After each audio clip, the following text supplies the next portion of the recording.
esquecer afinal de entrar em nosso quintal a palavra tirania.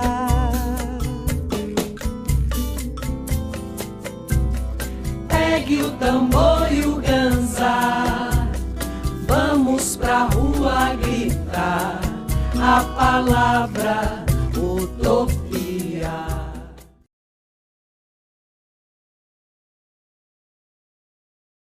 Boa tarde, nesse dia frio, no mínimo aqui em São Paulo, frio, de 29 de junho, bem frio, começar mais uma atividade do NAI, Núcleo de Avaliação Institucional da Faculdade de Educação da USP, em parceria com a Faculdade de Saúde Pública e com a Escola de Enfermagem da USP.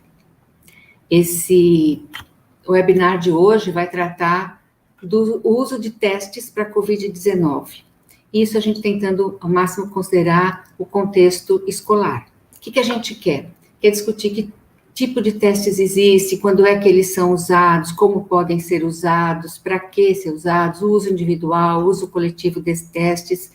E este evento acontece no âmbito de 2 projetos com o apoio da Pró-Reitoria de Graduação da Universidade de São Paulo. Um do programa Aprender na Comunidade, da USP, e um outro do programa de Inovação e Políticas Sociais, que é uma busca de integração de conhecimentos e formação interdisciplinar dentro dos cursos de graduação da USP. Então, o projeto Além Muros, Dentro e Além Muros, Educação e Saúde no Território Escolar, que é do programa Aprender na Comunidade, e o projeto de inovação e políticas, integrando, né? A gente tem um trabalho, o NAI tem um trabalho já antigo com as escolas, e quando começou a pandemia, acabou se ligando também, fazendo uma parceria com essas 2 unidades de saúde da USP. A gente tem feito uma série de encontros, e o de hoje, então, está focando em testes. E eu queria já agradecer as nossas convidadas e o nosso convidado, né? Elas pertencem ao Observatório Covid-19 do Brasil, né, que é uma iniciativa independente de pesquisadores de diferentes áreas de conhecimento, como vocês vão ver, que tem o propósito de contribuir para a disseminação de informação sobre Covid, né? Então, elas podem se apresentar melhor, mas assim, Tatiane Moraes, que é doutora em saúde pública, pesquisadora da Escola Nacional de Saúde Pública, da Fiocruz, e Lorena Barberia, que é doutora em administração pública e professora do Departamento de Ciência Política da USP, na FEFELESH, né?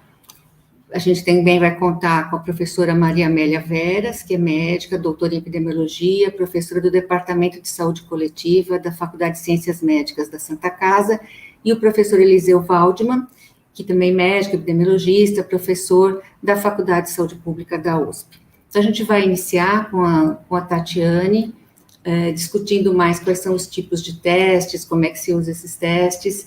A gente faz uma breve paradinha para alguma pergunta a partir da fala dela, para depois passar para a Lorena, que vai trabalhar mais a questão da aplicação dos protocolos de uso dos testes.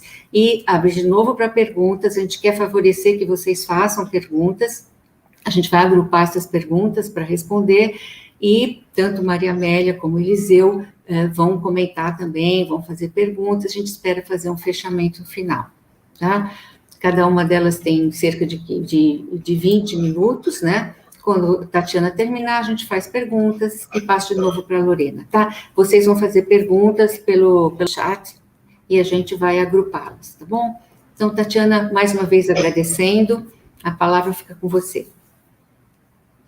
Ótimo, obrigada. Primeiro, obrigada pelo convite, por estar aqui com vocês para discutir um pouco sobre testes. Eu vou compartilhar com vocês uma apresentação.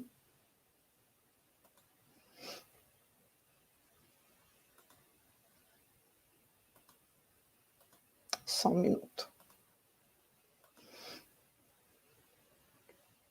Pronto, acredito que agora todo mundo esteja vendo a apresentação.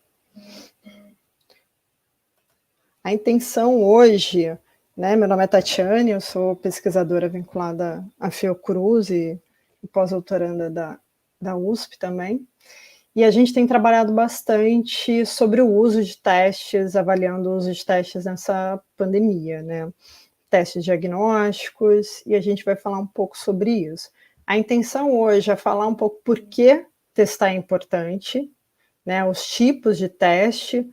Então, a ideia é fazer, né, falar de todos dos principais, falar de todos os principais, e depois a gente entrar um pouco no detalhe, se vocês preferirem. E uma coisa muito importante que é quando a gente deve testar, né, e por que a gente deve testar, o que fazer um pouco após o teste, e depois a Lorena também vai falar mais sobre os protocolos de testagem no contexto escolar. Por que a gente deve testar? Primeiro, assim, parece óbvio, né? Para saber se a pessoa está infectada? Sim, mas não só isso. A gente acostumou, principalmente no Brasil, a achar que a única maneira da gente controlar a pandemia é com vacinação. É claro que a gente quer, né, todo mundo vacinado, todo mundo com acesso à vacinação em massa, mas não é a única maneira de controlar a pandemia. E boa parte da estratégia de controle da transmissão da pandemia começa com a testagem, né, que é a gente identificar quem está infectado e quem pode estar transmitindo a doença, isolar essa pessoa, né, dar condições também para que ela se isole, para que, né, ou fornecer auxílio financeiro e estrutural para que essa pessoa não precise sair de casa. Tudo isso depende de testar, né, de um teste diagnóstico, e a partir disso reduzir o risco de contágio. E quando a gente testa de uma maneira em larga escala, a gente sabe exatamente o cenário que a gente está da pandemia. A gente sabe quantos casos a gente tem, e não só o número de hospitalizados. Uma coisa que é importante a gente lembrar é que quando a gente olha para o indicador de taxa de ocupação de leitos de UTI, a gente está olhando para o final de uma história, né, para a ponta de um iceberg. Quando a gente está com uma taxa de ocupação muito elevada, a gente perdeu aquele momento da pandemia que a gente podia ver uma crescente de casos, um aumento nos atendimentos de casos ambulatoriais, e adotar medidas de controle da pandemia para que a gente não chegue a ter uma saturação do sistema de saúde. E tudo isso começa com a testagem. Então, a gente fala que é importante a gente conhecer a pandemia, é importante a gente isolar e dar condições para as pessoas ficarem isoladas, né, quem está infectado. As pessoas que mantiveram contato com uma pessoa infectada também serem identificadas, a gente fazer o que a gente chama de rastreamento de contato, né, testar quem manteve contato com aquela pessoa e manter essas pessoas em quarentena. Mas tudo isso acontece quando a gente testa. Então, essa importância, não só no nível individual, porque no nível individual a gente vai ver um pouco isso depois, pode ter várias questões. Eu posso estar sintomático, não estar sintomático, o teste positivo ele pode me dizer uma coisa ou outra, dependendo do teste, mas do ponto de vista da pandemia, que é um fenômeno coletivo, funciona como um controle da transmissão, né? E a gente tem vários exemplos no mundo que, através dessa estratégia, que é muito baseada na testagem, tem controlado a pandemia.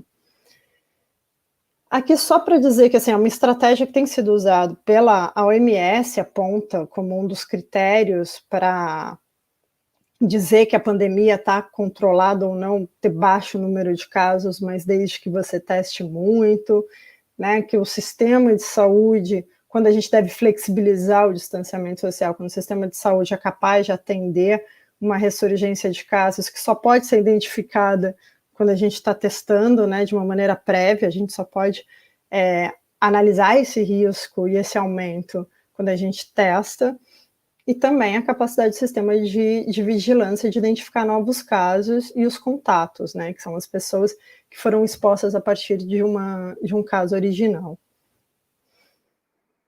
Agora, quais são os tipos de teste?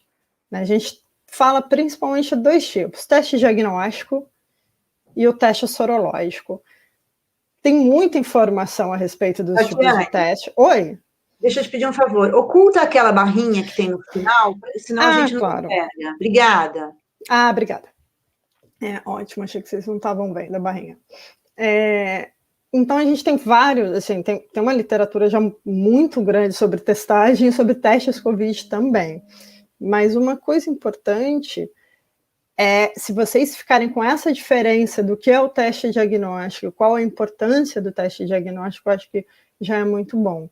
A gente tem 2 tipos principais, né? Aqueles que permitem diagnosticar quem está doente, quem está infectado naquele momento, e é essa pessoa que interessa para a gente para saber se ela está transmitindo ou não, se ela pode agravar ou não, ter um quadro mais grave da doença, e ele está dividido principalmente em testes moleculares, e o principal é o RT-PCR, que a gente conhece mais, e os testes antígenos, que são testes rápidos também, são chamados também de teste rápido antígeno. E a gente tem os testes sorológicos, que eles identificam anticorpos, que pode ser os testes rápidos também, que ficou muito popular no início da pandemia, o ano passado, no primeiro semestre, que tem um resultado mais rápido, ou aqueles que são em análise em laboratório, como CLIA, ELISA, mas que também detectam anticorpo. Falando um pouco específico sobre esses testes, o que é o teste RT-PCR? Ele detecta se o vírus está presente na pessoa. Então, se a pessoa está infectada naquele momento. E se ela está infectada, ela pode estar na fase de transmissão ou não. Então, o cotonete, que faz a coleta aqui, que a gente chama o swab nasal, swab orofaringe, o cotonete é o PCR. Qual é a grande vantagem do PCR? Ele é o padrão ouro.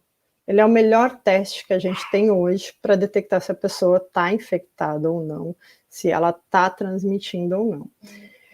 Quais são as desvantagens? A primeira é que demanda uma estrutura laboratorial. Então, a gente está falando do estado de São Paulo, né? A maioria, eu acredito que seja no estado de São Paulo, tem uma estrutura laboratorial acima da média do Brasil, de laboratórios públicos, mas ainda assim tem uma população muito grande. Então tem um limite de processamento dessas amostras, dessas coletas.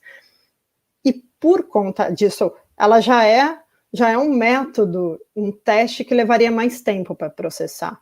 E o que a gente tem visto, e em todo o país, em quase todos os laboratórios, é que quando a gente aumenta o número de casos, aumenta a sobrecarga desses laboratórios, então tem lugares que pode levar 5 dias, 7 dias para ter o resultado. Então essa é uma desvantagem do RT-PCR. E ele exige maior cuidado também na coleta, no armazenamento e no transporte. Então a gente fica com isso que ele é o padrão ouro, é o melhor teste para saber se a pessoa está doente. Por outro lado, envolve uma logística que, lembrando do uso do teste, se a gente souber que a pessoa, o resultado levar 7 dias, a gente não pode passar uma semana sem tomar uma atitude, né? Tanto do ponto de vista individual, de acompanhar os sintomas daquela pessoa, como coletivo, de isolar a pessoa. Por isso que o tempo é uma questão muito importante no diagnóstico. Aqui, só para a gente ter uma clareza um pouco de quando coletar, né? De quando fazer o RT-PCR. Muitas pessoas falam, eu acho que eu estou com Covid, eu vou fazer. Só que a detecção do vírus na pessoa infectada, através do teste RT-PCR, ela depende muito do período que essa pessoa está na história da doença, na evolução da doença, dessa infecção. Então, aqui a gente pode ver esse 0 aqui seria os dias, né? E aqui o 0 seria o dia que inicia o sintoma. O ideal para coleta, e depois a gente vai repetir isso de novo, o ideal para coleta é a partir do 3º dia até o 10º dia de sintomas. Então, uma pessoa que apresentou sintomas hoje, amanhã ela faz o teste, ela está bem no começo dessa curva. Então, pode ser que não detecte, que é o que a gente chama de falso negativo. É quando a pessoa está infectada, ela pode estar transmitindo, mas o teste não pegou. Então, existe a chance de ter um falso negativo. Por isso que, às vezes, é melhor apareceu qualquer sintoma, se isolar, né, porque na dúvida pode ser Covid, então é se isolar e fazer o teste, aguardar pelo menos o 3º, 4º dia de sintomas para fazer esse teste. Aqui o teste sorológico eu trouxe porque ele foi muito popular e ainda gera algumas dúvidas no início da pandemia. A vantagem dele, o teste rápido sorológico, é aquele que fura o dedo e a gente sabe se a pessoa desenvolveu anticorpos, ou seja, se ela teve algum contato com a doença ou não. Então, ela pode ter o IgG ou o IgM, né? E ele vem com... Ele é pequeno, né? Fura o dedo e tem um resultado de 15, 30 minutos, é um resultado muito rápido. É fácil de coletar, é fácil de transportar, só que o seu uso ao longo da pandemia foi cada vez menos indicado.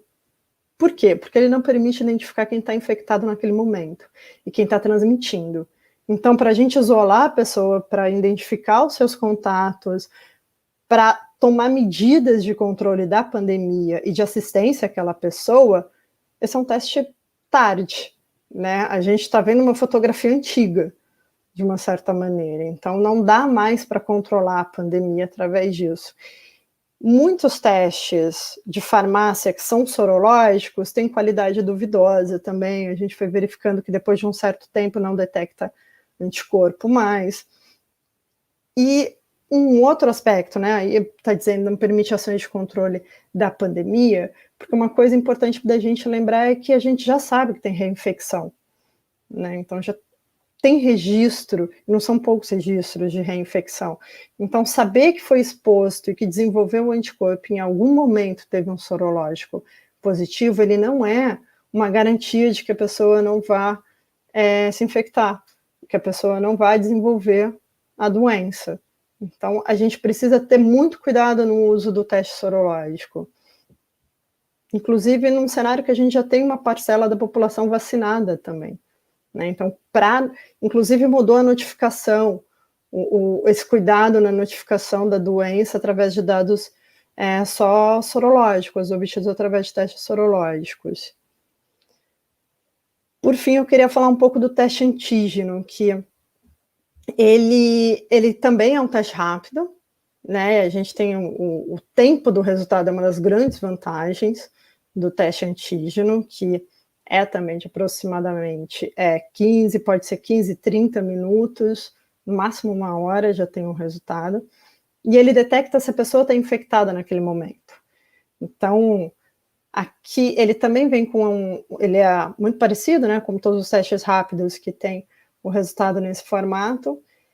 Eu trouxe essa foto desse senhor fazendo a própria coleta, porque como esse é um teste que ele é rápido, ele detecta se a pessoa está infectada e ele tem um custo menor comparado ao RT-PCR, ele tem um custo bem menor, em vários lugares do mundo está sendo usado de maneira sistemática.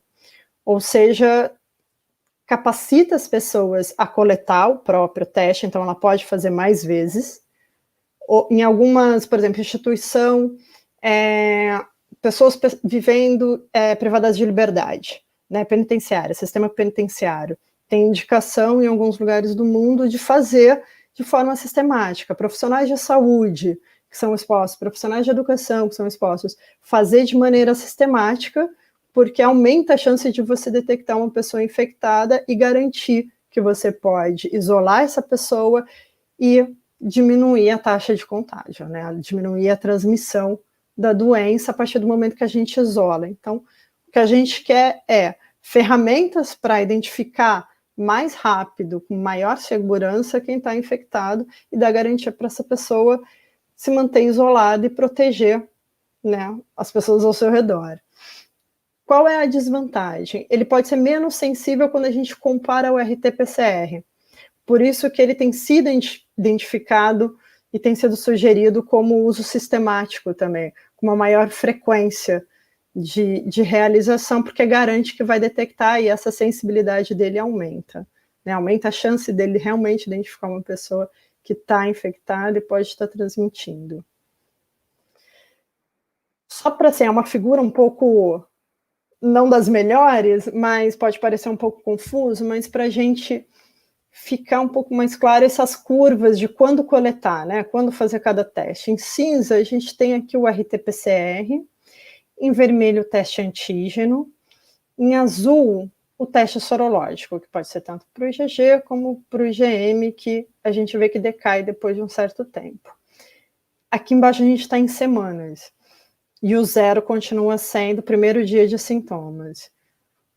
Vou começar pelo RT-PCR. Como a gente falou, existe, né, um momento ótimo de coleta, que ele é no início dos sintomas, do terceiro, embora aqui a gente veja que está desde o 0, a gente já sabe também que entre o terceiro e o 10º dia de sintomas, a partir, quando a gente começa a contar, eu tive o sintoma, então dia 1, no dia 3 até o dia 10, vale a pena coletar, dá uma segurança maior e diminui a chance daquele falso negativo que a gente falou no início. Pode acontecer de algumas pessoas ainda dar um resultado positivo no RT-PCR depois de semanas, isso está registrado, mas o ótimo é nesse período. Teste antígeno em vermelho, a gente vê que ele tem uma janela menor.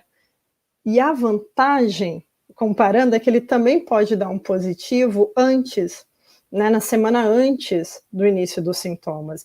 Então, lembrando daquela estratégia de fazer de uma maneira mais frequente, né, com uma frequência pré-determinada, por exemplo, toda semana, em um grupo populacional, a gente pode detectar, aumenta a chance de detectar usando o teste antígeno antes dos sintomas. Então, é possível isolar essa pessoa, né, barrar essa transmissão antes mesmo dela iniciar o sintoma. E tem um outro aspecto que ela pode estar assintomática. A gente sabe que boa parcela das pessoas infectadas, elas são assintomáticas, então aumenta a chance também quando faz maior número de testes de detectar o assintomático. Por fim, o sorológico, que ele é recomendado pelo menos após 10 dias do primeiro dia de sintomas, aqui em azul, né? Mas também tem lá na sua segunda, terceira semana a maior chance, após os sintomas, o início dos sintomas, uma maior chance de ser detectado. Aqui um exemplo assim sobre testagem que a gente tem visto muito acontecer, sobre o que não fazer. Esse foi um exemplo de uma festa que foi o ano passado, que fizeram teste rápido para Covid e permitia, dependendo do resultado, as pessoas podiam entrar na festa ou não. Isso já é errado, porque como a gente viu, depende da janela, depende da janela de coleta, depende de vários fatores. Isso já é errado, esse uso de fazer o teste como uma garantia, como se fosse 100% de segurança que a pessoa está infectada ou não. Nessa festa foi mais errado ainda, porque quem dava negativo no sorológico, eles deixavam entrar. Ou seja, foi aquela pessoa que nunca produziu anticorpo e que nunca teve contato com a doença. Então, a gente precisa ter muito cuidado nesse uso e na interpretação do resultado dos testes para não fazer exatamente o oposto, né, do que a gente devia estar fazendo. Aqui eu só trouxe esse exemplo de um guia, né, do que fazer, pode parecer um pouco confuso. Eu trouxe do CDC, esse fluxo, que ele fala principalmente sobre teste antígeno, se a pessoa está assintomática ou sintomática. Se ela tiver assintomática, fizer e o antígeno for negativo, e ela não foi exposta, ela não foi exposta a nenhuma situação, ou nenhuma pessoa que ela sabe que tem a probabilidade de ter Covid, não houve exposição, ela pode ficar sem quarentena. Se o antígeno deu positivo, indica infecção e é recomendado o isolamento dessa pessoa. Isso para o assintomático. Se ele tiver sintomático e o antígeno deu negativo, mesmo ele tendo sintomas, a orientação do CDC, do Centro, né, de Prevenção e Controle de Doenças dos Estados Unidos, desculpa não ter dito antes, Mas a sugestão deles, no caso de uma pessoa sintomática com sintomas semelhantes à COVID, que o resultado dê negativo, primeiro, fazer o RT-PCR, e dependendo do resultado da RT-PCR, que é o padrão ouro, se ele for negativo e não houve exposição, a pessoa está sintomática, ela fez o antígeno, deu negativo, daí ela fez o RT-PCR, deu negativo, e ela sabe que ela não se expôs a nenhum cenário que ela possa estar infectada, ela não precisa fazer quarentena. Se ele deu negativo, mas houve exposição, ou seja, eu tive contato com alguém que eu sei que está com Covid, que depois apresentou sintomas, eu sei que eu me expus, ou eu fui em um evento social e tinha muita gente, eu sei que de alguma maneira eu me expus a uma provável infecção, a orientação é a quarentena, de 14 dias, a partir de quando a gente sabe que houve, né, a exposição. Se a pessoa sintomática fez o antígeno e deu negativo, mas o RT-PCR deu positivo, indica uma infecção, então ela deve se manter isolada. E se o sintomático fez o teste antígeno, deu positivo, indica uma infecção e deve se isolar. Então, esse é um fluxo simples e que ajuda a gente a ver como o RT-PCR, ele é um padrão ouro, mas como o antígeno pode ajudar a gente a um custo menor e numa velocidade maior a tomar algumas ações de controle da pandemia. E o principal é que, na dúvida, se houve exposição, ainda que com negativo, manter a quarentena. Né? Tentar não ter contato com outras pessoas nesse período. Era isso o principal que eu queria trazer para vocês. Obrigada. Eu queria, Tatiana, enquanto a gente está juntando as perguntas, queria fazer um resumo. Se pudesse voltar para aquela tela, não sei se isso é possível falando, não sei como funciona, aquela tela que tem os tipos de teste, né, que tem um quadradinho rosa e depois um verde embaixo, né, para afirmar bem as diferenças. Claro, deixa eu voltar aqui, ó. Porque eu acho que é bem importante, para depois a gente voltar na última tela tua, né? Tem muita pergunta sobre o tempo do teste, sobre o que fazer, se é sintomático ou assintomático, nos hospitais estão recomendando 10 dias, tem coisas assim. Então, a gente tem 2 grupos de testes. Os testes para diagnóstico, eu fico confusa numa coisa, teste rápido, essa expressão teste rápido é usada só para aqueles testes que vão pesquisar os anticorpos, que é o IgG e IgG. Não, o teste rápido até foi uma boa correção sua para esse slide, porque os testes antígenos também são rápidos. O rápido vem da velocidade do teste. Sim, mas velocidade para dar diagnóstico ou velocidade no sentido de poder fazer o mais cedo possível? É velocidade para resultado. Do processo, exatamente. Entre a coleta, quando a gente fala de velocidade, é entre a coleta e eu ter o resultado na minha mão. Tá, então... Esse intervalo é o teste rápido, e ele pode ser tanto antígeno como sorológico. Tá, então são 2 os testes rápidos, um para diagnóstico e o outro para detecção de anticorpos.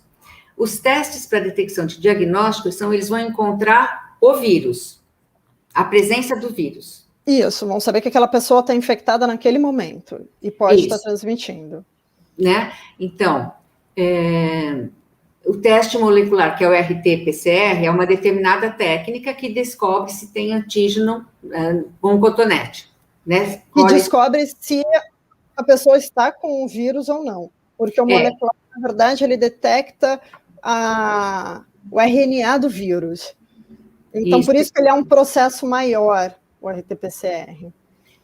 Tá, então, mas colhe com cotonete, leva no mínimo 2 dias, e vem o resultado de presença no vírus naquele momento da coleta, e é o padrão ouro. O teste antígeno também coleta com cotonete. O cotonete.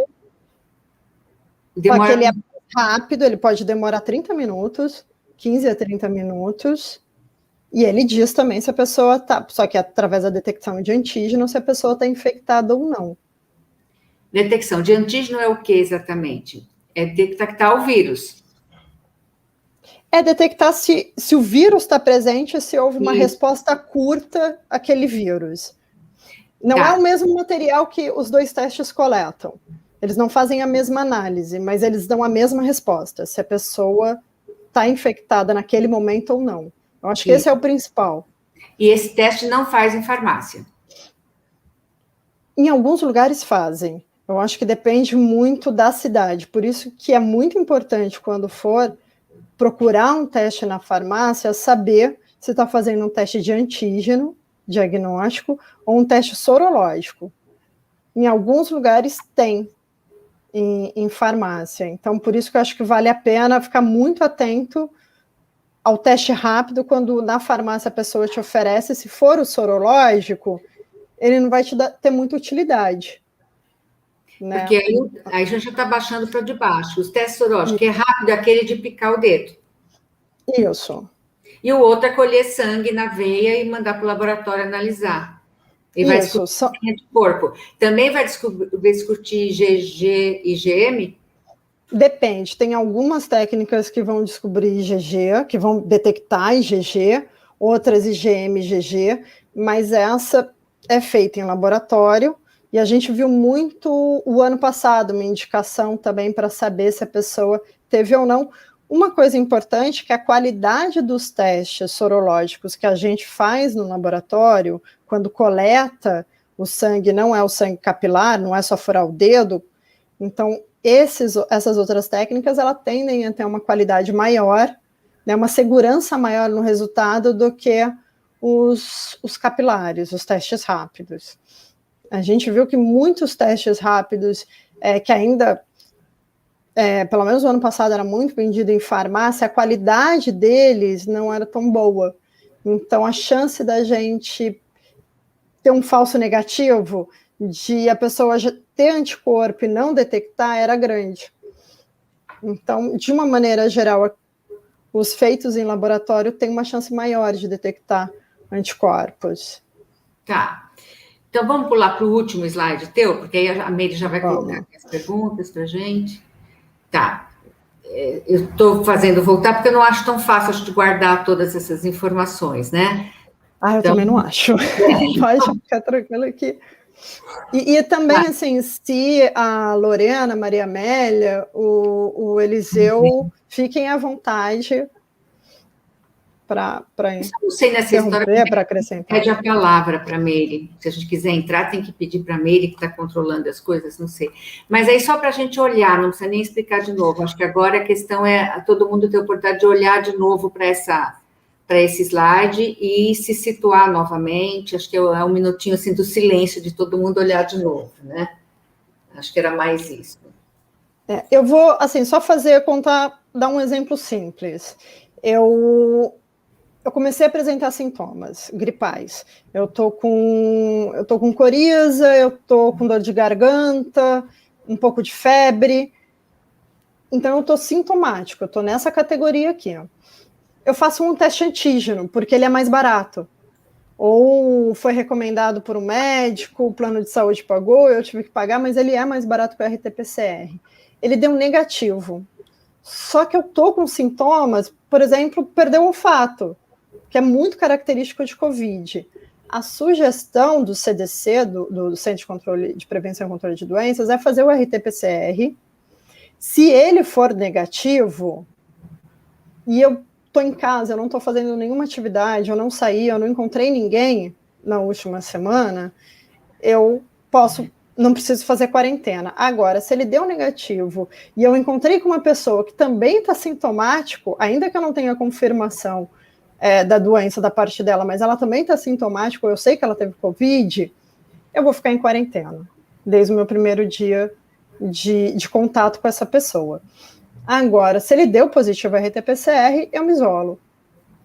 É nesse sentido, não sei se ficou mais claro. Acho que sim. Agora, acho que a gente podia, Meire, abrir a tela, colocar também Maria Amélia, Eliseu, Lorena, para responder as perguntas que estão vindo aí no chat.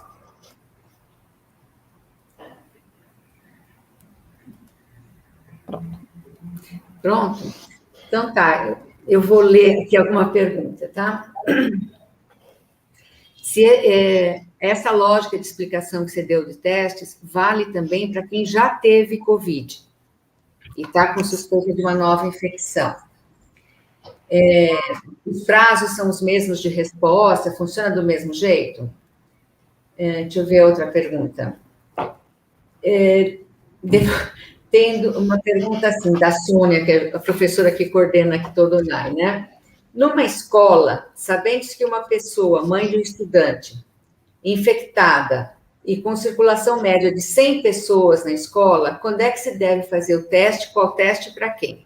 Então, é uma mãe que está infectada e tem 100 pessoas circulando na escola, a mãe dessa criança está infectada, já se sabe que está infectada, o que fazer?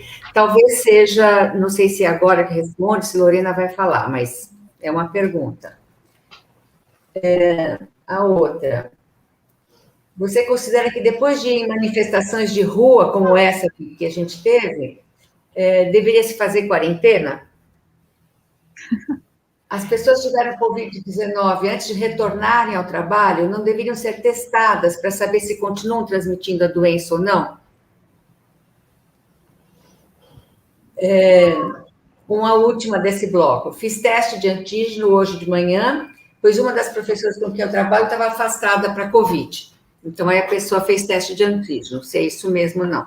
Então, quem queria responder esse bloco? Eu posso começar e daí eu passo para os colegas. Eu acho que essa da mãe infectada, de repente, pode ficar para depois da apresentação da Lorena, que eu acho que a Lorena vai discutir bem os protocolos em escola. Primeiro, em relação à possibilidade de reinfecção, né? Então, para quem já positivou, já teve Covid, sim, a indicação apresentou, a gente sabe, tem registro, e daí a Maria Amélia, o Eliseu, se quiserem complementar, mas a gente, no sentido de protocolar, o ideal é que a pessoa faça o teste e siga da mesma maneira que quem não teve. Né? Eu acho que é essa mesmo, né? Tendo tido ou não tendo Covid, o atendimento é sempre da mesma forma. Posso fazer um comentário? Primeiro, Tatiana, adorei sua apresentação, porque acho que ela foi super didática. Depois vou pedir emprestados os slides. Tem uma questão relacionada com reinfecção, né? Até onde eu tenho conhecimento, porque assim, em Covid, gente, tudo muda tão rápido, que às vezes a gente leu alguma coisa semana passada, essa semana já tem novidade. Então, é sempre importante se manter muito atualizado, né? Mas tem uma questão com a reinfecção, já está muito bem comprovado que a pessoa pode ter Covid mais de uma vez. Mas também há muitos casos em que se comprovou que não é uma outra infecção, se trata da mesma. E cada vez mais a gente está aprendendo que existe uma coisa chamada Covid crônica, né? Tudo vai mudando muito rápido. Então, no ano passado, se achava que isso era um fenômeno raro. Esse ano já se sabe, com o avanço, evidentemente, muito mais estudos, pessoas sendo acompanhadas, que não é tão raro assim. Então, há possibilidade de que um PCR, em algum momento, seja negativado e volte a reativar, depende da carga viral da pessoa, e a gente não sabe exatamente explicar todos os detalhes ainda disso, pelo menos eu não consegui ter conhecimento a respeito. De qualquer maneira, é super importante pensar que as pessoas que tiveram Covid não têm ainda um passaporte. Elas não podem se comportar como se agora tivesse uma imunidade, tivessem defesa que vai protegê-las nem de uma outra infecção. Existem variantes do vírus, existe Covid crônica e existe algo que é a própria defesa da pessoa não ser duradoura. Então, só para colocar mais algumas informações nessas questões da volta ou de uma reinfecção. Então, se eu entendi, a pessoa que se descobriu agora que pode ter uma Covid crônica, se sabe, já não se sabe se ela também fica cronicamente transmitindo. Não, eu não sei, pelo menos, Cleide, se ela fica cronicamente transmitindo. porque os testes podem negativar e ela continua tendo o que seriam, digamos assim, sequelas da infecção por Covid, no sistema nervoso, no sistema cardiovascular, enfim. Então, não tenho notícia de que se ela transmite, porque se os testes dela todos negativarem, indica que nas secreções das vias aéreas superiores, que é onde o vírus vai se alojar, né? E ela vai poder transmitir, porque afinal é uma doença de transmissão respiratória, aérea, que se transmite não só quando a gente fala e tosse, ou quando espirra muito perto de alguém, mas que permanece, o vírus permanece no ambiente durante bastante tempo. Então, eu acho que as pessoas que têm Covid crônica não estarão mais transmitindo, mas já li alguns artigos, por exemplo, dos Estados Unidos, que algumas pessoas negativaram o PCR e voltaram a reativar, dentro do mesmo ciclo de doença. O mais difícil de tudo é a gente saber que está lidando com alguma coisa que a gente não sabe, não conhece tão bem ainda, né? E só complementando, assim, nesse sentido, obrigada, Maria Amélia, porque quando a gente fala do protocolo, na verdade, a gente está trabalhando com os estudos e o que a maioria indicou, né? O que é predominante, os resultados que são predominantes. Então, por isso que a gente vê pessoas, depois de muitas semanas, ainda fazer um RT-PCR e ser detectável. Então, a gente está trabalhando com... Os protocolos sempre são nesse sentido, porque até teve uma pergunta sobre quanto tempo voltar ao trabalho depois a pessoa teve Covid, quando ela deveria, se ela deveria fazer um teste ou não. O que diz os protocolos, os principais protocolos, é que a partir de 10 dias, se ela positivou, a partir de 10 dias depois do primeiro dia de sintoma, ela poderia retornar ao convívio. Se ela não agravou, se ela não evoluiu para um quadro mais grave, porque daí ela procurou cuidados, né? Sem fazer teste. Não necessariamente precisa de teste, porque, lembrando da janela e do que a Maria Amélia falou, pode dar um positivo e não estar transmitindo, como pode dar um negativo, né, em outro período, e não significa que não é crônico, né, que também não é uma Covid crônica. Então, os protocolos falam desse período de 10 dias. Tem a questão se vocês fariam quarentena depois de ter ido à manifestação no sábado. E aí, tem a Cristina perguntando se no último slide, vamos ver. No último slide tem a hipótese de assintomático que fez o teste rápido e deu negativo. Só tem a situação em que ele não teve exposição. Mas e se ele teve exposição? Ele precisa ficar em quarentena? Então, precisa. Tem essa alternativa, o assintomático. Se você foi exposto a uma pessoa que você sabe que está com Covid, e daí eu vou responder, porque a questão das manifestações, elas são muito...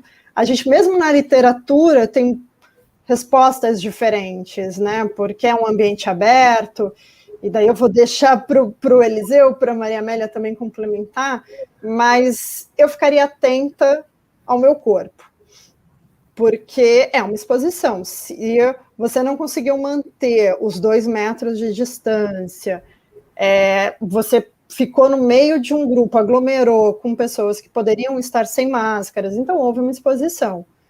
Então eu ficaria atento a apresentar sintomas ou não. Eu acho que isso seria, e a quem, né, e de preferência nas manifestações tentando manter distância, com uma PFF2, né, com a melhor máscara, faça esse investimento se for para ir na manifestação de uma boa máscara.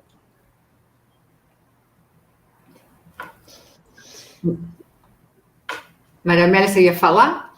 Não, eu ia comentar na mesma linha da Tatiane, veja, uma coisa super importante que a gente não tem visto com a devida ênfase é a ventilação dos ambientes, né?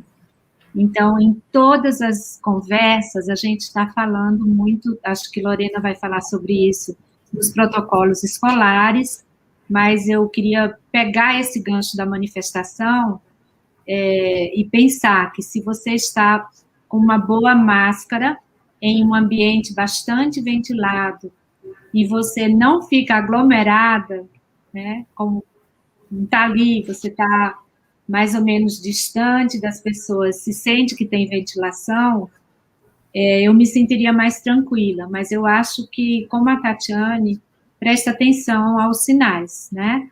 E depois, se você está bem para ir, se você não está bem, se já tem algum sintoma gripal, deveria evitar, porque você pode, então, também transmitir para as outras pessoas, né? Eu compreendo que a gente está vivendo no Brasil num momento muito dramático, né? E o desejo de ir para as manifestações é muito legítimo, mas a gente precisa continuar tendo cuidado, né, para se proteger. Pelas mesmas razões pelas quais a gente precisa ir na manifestação, a gente precisa se cuidar e cuidar dos outros. Maria Amélia, só mais uma última pergunta, Tatiana. Para criança e para adulto, é a mesma lógica de testes e o mesmo tipo de teste? Sim. Não sei se a princípio sim, e lembrando só que tem uma questão que, assim, coletar suave, fazer, né, em crianças é muito mais delicado do que em adulto. Quem fez já sabe o quanto é incômodo, e uma criança, quanto menor, então, o cuidado na coleta, ele tem que ser maior, então a chance, às vezes, de não ter uma coleta com tanta qualidade é maior, né, porque a gente sabe do cuidado com o septo de uma criança muito pequena, então esse processo da coleta, ele pode levar a coletar menos material e ter um falso negativo lá na frente. Então, com criança, eu acho que vale esse cuidado também. Então, acho que dessa parte inicial, no mínimo, não percebi nenhuma outra dúvida agora. Tem dúvidas que eu acho que a gente vai discutir depois da fala da Lorena, né? Então, é horrível que eu não estou vendo as pessoas, eu adoraria ter uma plateia com as pessoas fazendo assim, concordando comigo, mas não, como não estou vendo mais pergunta aqui, vamos passar para a Lorena? Sim, ok. Então, boa noite para todos que nos estão assistindo. Eu sou Lorena Barberia, eu sou professora no Departamento de Ciência Política da USP. Para explicar um pouquinho meu trabalho, como cientista política, eu acredito muito na importância do monitoramento das políticas públicas e da avaliação das políticas públicas. Então, esse é o tipo de trabalho no qual eu tenho dedicado meu trabalho como pesquisadora e professora. E durante a pandemia, eu tenho liderado e ajudado muito a coordenar pesquisas voltada a isso. Então, hoje, o que eu vou trazer para nós discutir é parte do... espero que vocês estão vendo minha tela. Estão vendo?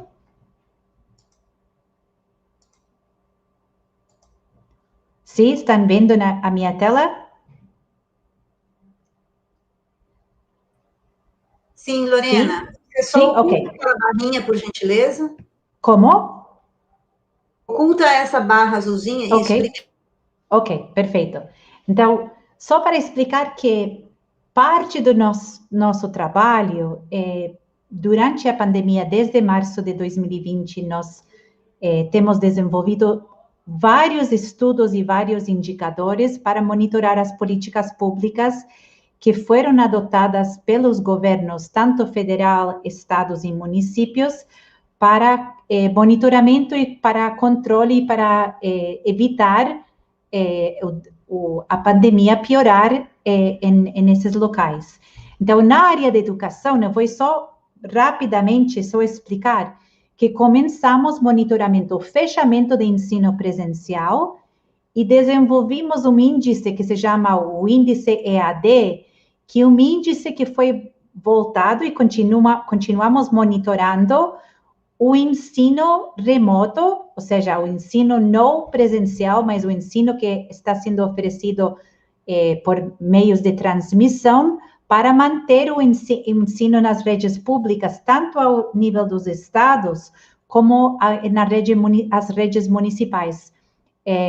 Nossos estudos têm sido focalizados mais em mensurar essa metodologia e como ela tem sido avançada e oferecida nas capitais, nas redes municipais das capitais dos estados e nos estados. E este ano, a gente está, brevemente vamos lançar o estudo de todos os 26 estados, 26 capitais dos estados e o Distrito Federal, um novo índice que começamos a desenvolver desde fevereiro de 2021, a partir de um estudo muito cuidadoso dos protocolos, das experiências, dos estudos que estavam sendo produzidos para explicar quais são as medidas que são adotadas nas reaberturas para o ensino presencial. Então, esse índice, ele se chama o Índice de Segurança do Retorno às Aulas Presenciais, o ISRAP. E eu vou só mostrar aqui rapidamente, bem simples, só para procurar chamar a atenção, que temos esse índice, ele é parte de 8 políticas diferentes. Então, eu sei que hoje estamos falando de testagem, mas o ponto de partida de todos nós, acredito, e todos nós entendemos isso muito bem, que há o risco, quando temos risco elevado na comunidade, nós precisamos entender de que existe um protocolo muito importante de várias medidas que precisam ser implantadas para nós ter como voltar ao ensino presencial, onde a gente está cuidando corretamente dessa estratégia de controlar e evitar a transmissão de casos. Então, e no nosso caso, por isso que a gente está chamando a atenção, e dividimos essas políticas em 2 tipos. Políticas que são de média complexidade, então isso precisamos pensar, mesmo se estamos pensando nessa questão depois de rastreamento, de onde estão surgindo casos, todas estas atividades ou estas áreas e estas políticas, elas precisam ser contempladas e pensadas, porque temos que pensar também em qual é a estratégia em cada uma destas áreas, que a gente está tendo cuidados especiais para evitar a transmissão. Então, nas medidas que nós codificamos como medidas de média complexidade, são as medidas de transporte, como se está regulamentando e quais são as políticas que estão sendo traduzidas sobre o transporte, como essas crianças e os professores e funcionários chegam às escolas, as políticas, como estava explicando antes, de ensino remoto, porque na maioria dos protocolos, nós estamos voltando com 100% dos alunos em aula presencial. Então, dado que temos, por exemplo, na maioria dos protocolos, 35% dos alunos inicialmente voltando, nós precisamos manter as políticas de ensino remoto funcionando para atender aos alunos que não estão essa semana, talvez, em aulas presenciais. Então, além disso, a gente está estudando e temos vários subindicadores para cada área, mas como hoje estamos só fazendo algo muito rápido, eu quero só chamar a atenção dessas áreas que a gente está olhando. Na área de distanciamento, parte do que nós estamos procurando olhar é quando estamos pensando num protocolo e pensando nos riscos, nós podemos pensar em um protocolo onde eu abro, mantenho bolhas mais reduzidas e eu procuro evitar nessas bolhas que essas bolhas circulem e entrem em contato com outras bolhas. Então, eu procuro evitar que eu tenha uma alta circulação dentro das escolas de várias diferentes turmas, de diferentes bolhas, porque se surgir um caso, uma suspeita, eu tenho uma forma muito mais fácil de isolar esse grupo do que quando eu tenho um grupo muito exposto e circulando dentro da escola. Então, a gente olha todas as medidas que elas começam com distanciamento físico, quanto estão afastadas as mesas, que se faz no horário de refeição, mas incluem essa questão de como se misturam as turmas e as bolhas. Também olhamos o aspecto de higiene e quais são as medidas que estão sendo priorizadas. Mas Nas medidas, que é parte do que a gente está conversando hoje, vem as medidas que nós chamamos de alta complexidade. E por que essas medidas são nós estamos chamando de alta complexidade, e inclui a testagem que vamos a falar hoje, é porque essas medidas envolvem muitas vezes novas áreas, novos desafios, mudanças muito significativas em termos de investimento, infraestrutura, do tipo de logística que precisamos coordenar. Então, parece, Lorena, como assim máscara alta complexidade? Mas se a gente pensa, tipo de máscaras que eu vou fornecer, quão seguido eu vou trazer trocas dessas máscaras, se os alunos estão parando para fazer uma refeição, vão continuar usando a mesma máscara, qual vai ser o tipo de orientação que eu vou dar sobre as máscaras? É uma medida que ela parece muito mais simples, mas na prática é de alta complexidade. Ventilação, que a Maria Emelia já explicou, é uma outra área muito importante, mas a ventilação, ela depende também de quantas pessoas estão concentradas na sala e que tipo de atividade essas pessoas estão fazendo. Então, envolve também monitorar o CO2, fazer vários estudos para procurar ajustar as salas para evitar que a gente tenha uma concentração muito grande de pessoas em determinados ambientes, mesmo que pareça que a gente tenha a janela aberta, importa quantas pessoas estão ocupando esse espaço. Então, isso é uma medida de alta complexidade, porque vai, muitas vezes, implicar em que as turmas que vão poder ocupar as salas, lembrando que estão circulando em bolhas diferentes do que circulavam antes, a gente está também pensando nessas bolhas e qual tipo de espaço que elas podem ocupar fisicamente no prédio ou nos prédios onde está a escola e as aulas acontecendo. Temos as questões de imunização, que neste momento a gente só está falando da imunização da população adulta, mas que em muitas escolas, em muitos países, isso vai começar a ser discutido também a questão da imunização nas crianças. E temos as medidas que a gente vai discutir mais, que é testagem.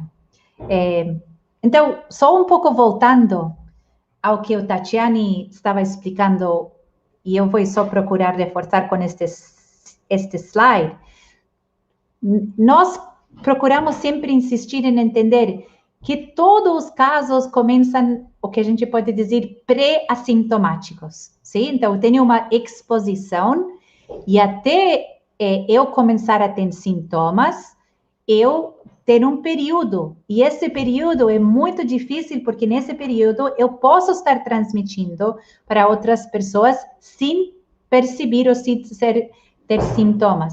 E, ao mesmo caso, eu posso ser uma pessoa que, ou porque os sintomas são muito leves, ou porque, de fato, eu não chego a apresentar nenhum sintoma significativo, eu nem fico sabendo que estou transmitindo para outras pessoas, porque eu sou um caso que, podemos dizer, não tem uma expressão expressiva dos sintomas. Então, dado isso é muito complexo, mas precisamos entender isso, porque isso é muito importante para entender as estratégias de testagem. Porque como primeiro problema que a gente precisa pensar com onde eu vou focar e que tipo de estratégia de testagem eu vou querer ter de casos ativos. Eu vou focar em só testar pessoas sintomáticas, ou vou procurar antecipar e diagnosticar pessoas mais cedo. Então, como a Tatiane também insistiu muito, a gente está querendo discutir, eu tenho que preocupar-me sobre vários aspectos. Para ter um programa, a testagem não é somente fazer o teste, é um programa estruturado e articulado. Isso quer dizer o quê?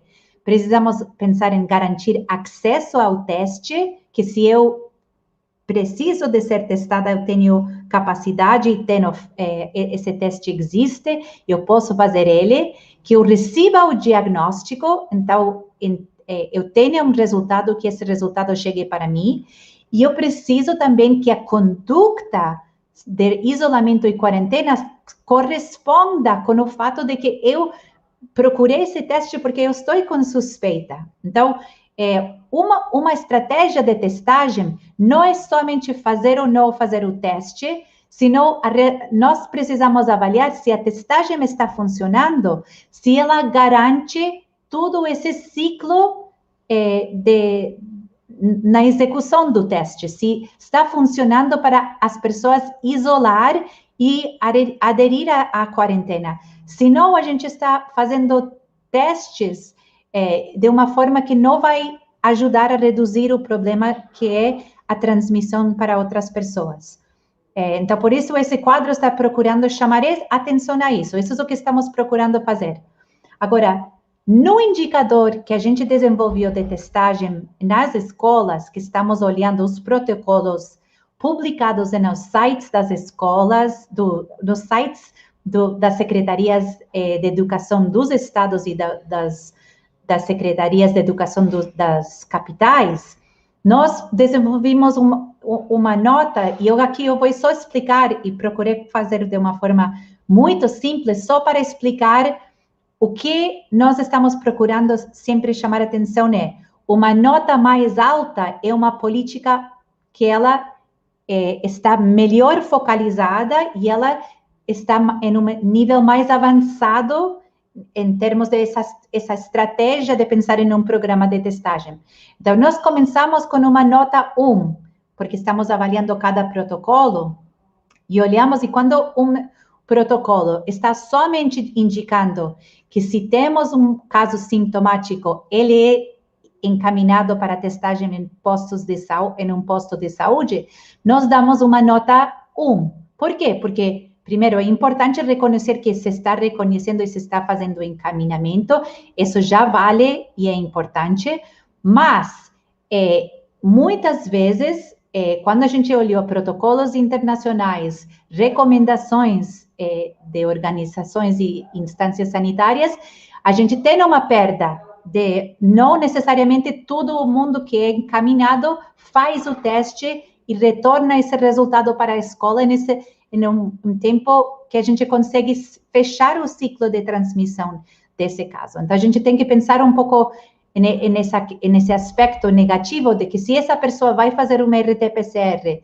que leva 48 horas, que tem que ir em um posto de saúde, a gente não tem retorno do posto de saúde, podemos ter vários problemas em saber e rastrear esse caso e saber do resultado. Então, por isso que a nota 2, ela é quando a gente vê que em um protocolo se está fazendo testagem de casos sintomáticos na escola. Então, se apresenta um aluno que está com algum sintoma, ele é testado, uma professora, um funcionário, esse é um protocolo que a gente está dando uma nota maior.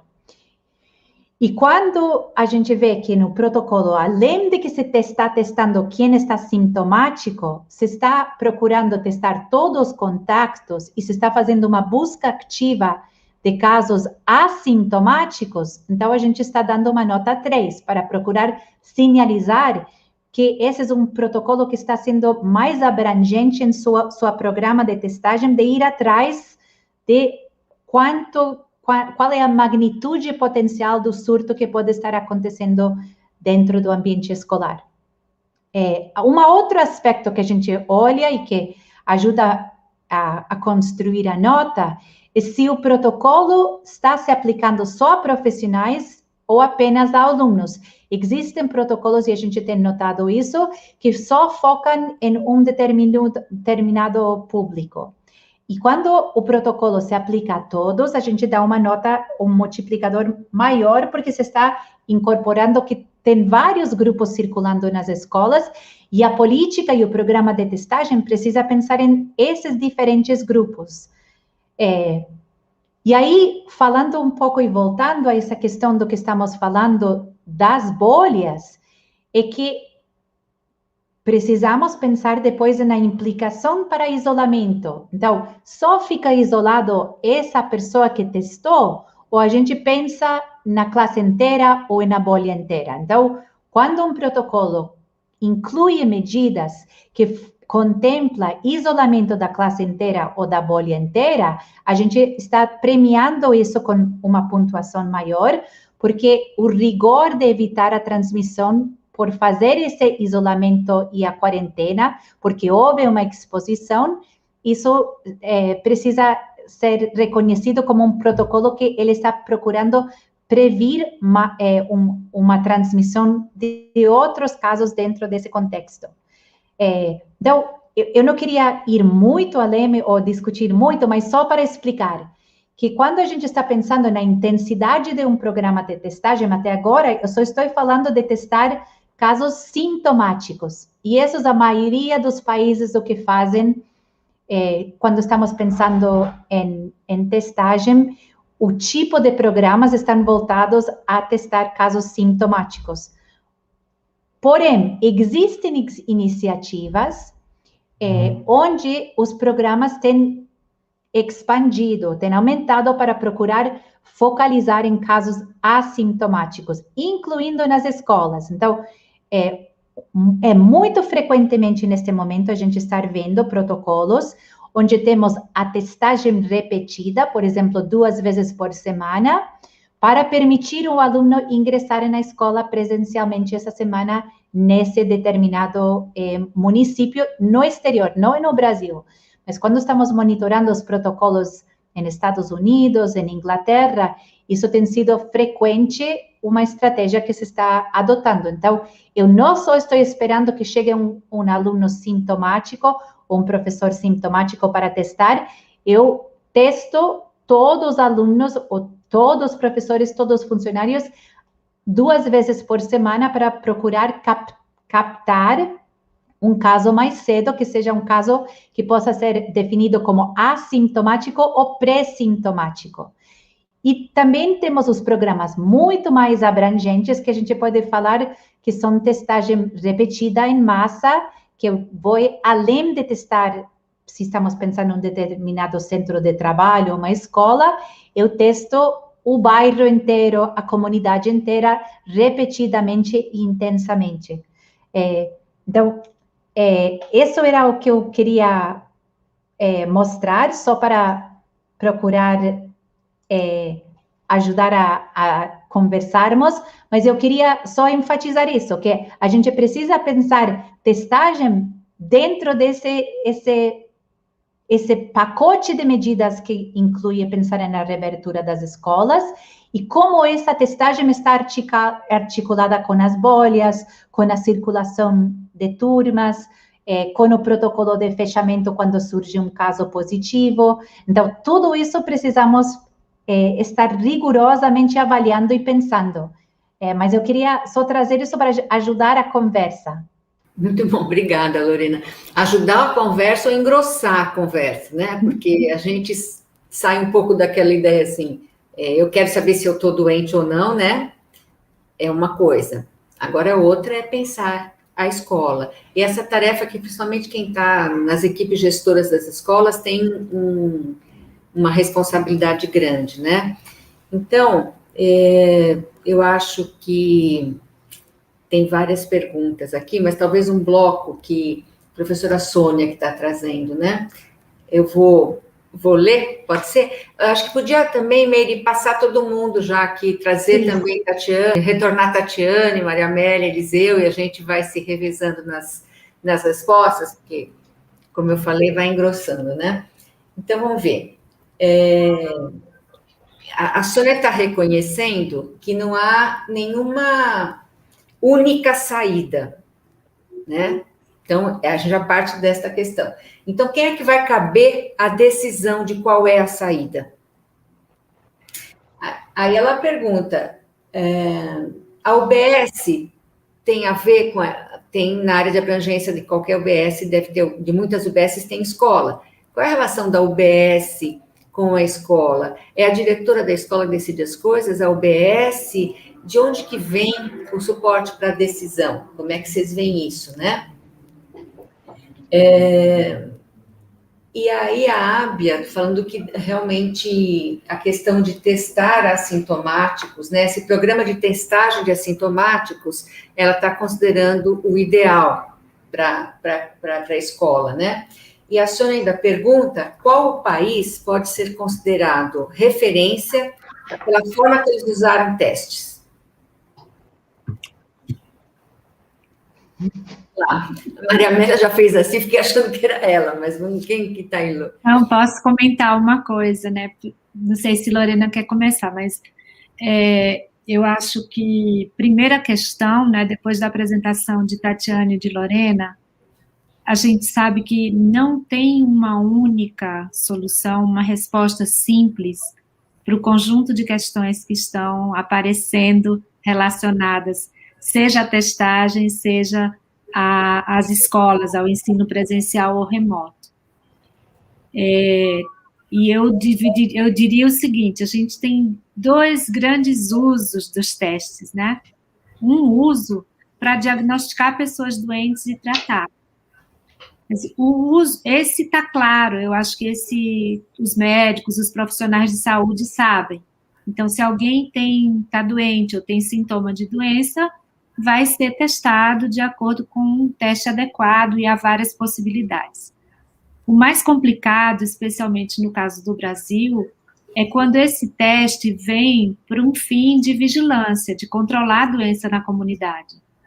Como é que ele deveria ter sido usado, ou ele poderia ser usado para controlar a doença na comunidade.